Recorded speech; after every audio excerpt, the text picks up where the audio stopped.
Now, you may be wondering why we are playing the Rolling Stones today. Well, let me tell you why we are playing the Rolling Stones today.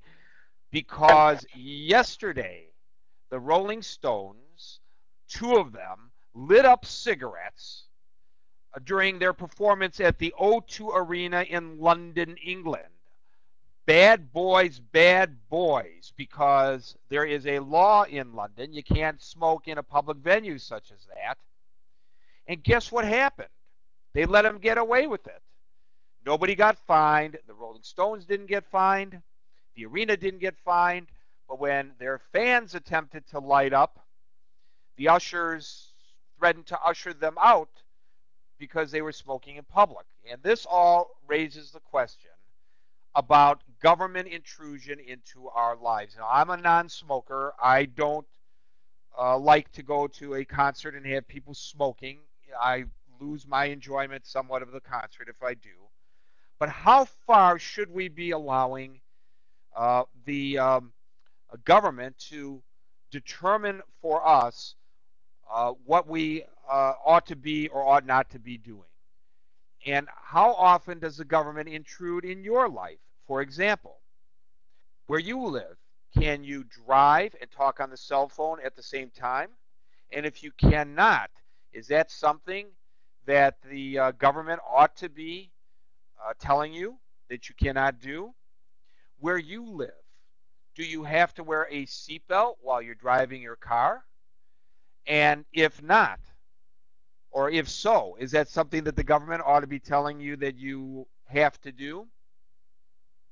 If you are a motorcycle rider, do they require you to wear a helmet? Some places they do, some places they don't. Should this not be a matter of personal preference? Or does the government have the right to tell you whether you ought to wear a helmet or not?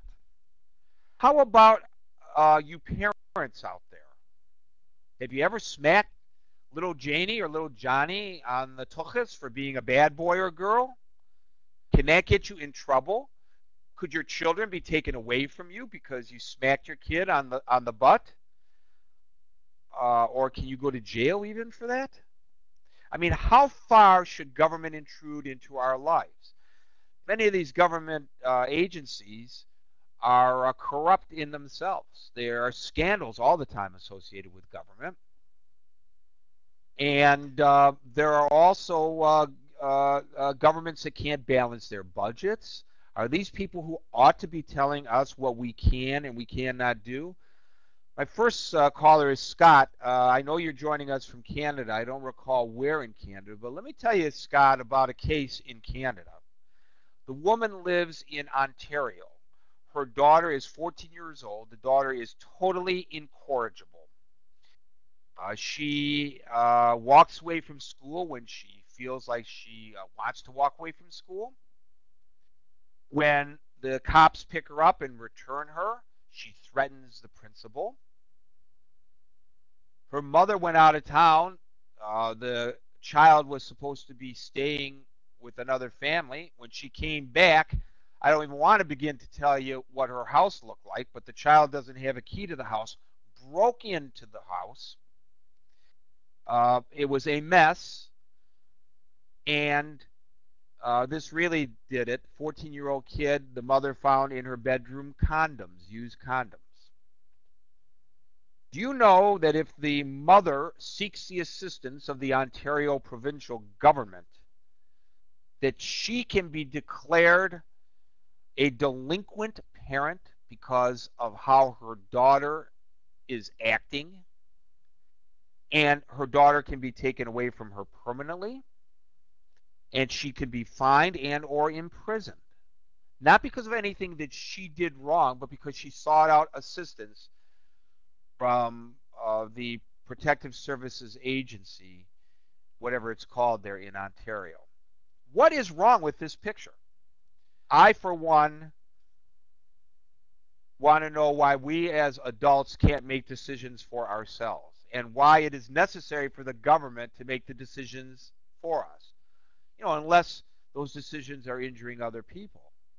In New Jersey, there is a town in New Jersey, and the rest of the state is contemplating following suit, in which they will pull you over and ticket you if they see you smoking in your car with a child in the car. Look, I don't think it's right to be smoking in the presence of children like that. I don't think it's good for their developing lungs. But is this what our police are supposed to be enforcing? And, if I'm going to smoke in the privacy of my car with my children on board, I guess it stands to reason I'm going to be smoking in the house with my children in close proximity. Is this something that we want the government to be coming into our homes next and ticketing us and arresting us? I'm not a smoker, and I don't think it's a good idea to smoke, and I certainly don't think it's a good idea to be blowing secondhand smoke in the faces of our children. But how far are we going to allow the government to intrude on our lives? Scott in Ontario or Canada. I can't remember where in Canada. You're up next. Well, people's rights should actually only extend to the point where they're not violating other people's